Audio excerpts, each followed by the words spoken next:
Hi everyone, today I want to talk about how you can maintain control over really critical end-of-life decisions.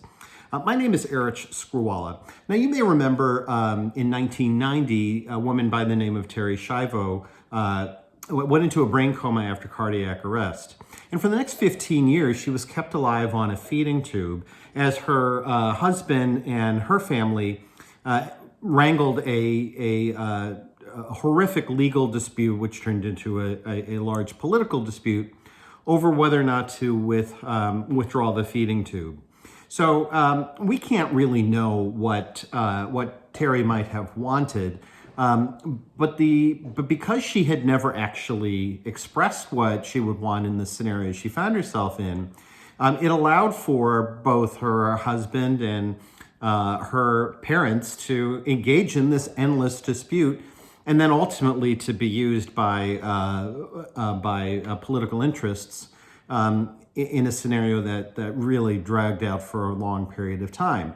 So if this is something you want to avoid, then it's obviously important that you express what your wishes would be.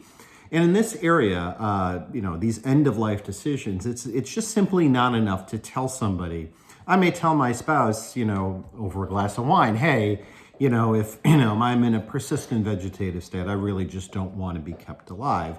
I only want to live if I can have a good quality of life.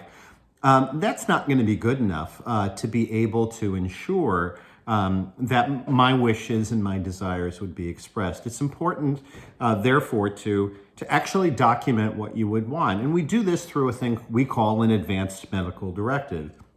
And it's simply a set of instructions that you leave with your healthcare proxy, which is also an important part of your plan, that lets them know what you would want in certain situations when you're not able to advocate for yourself.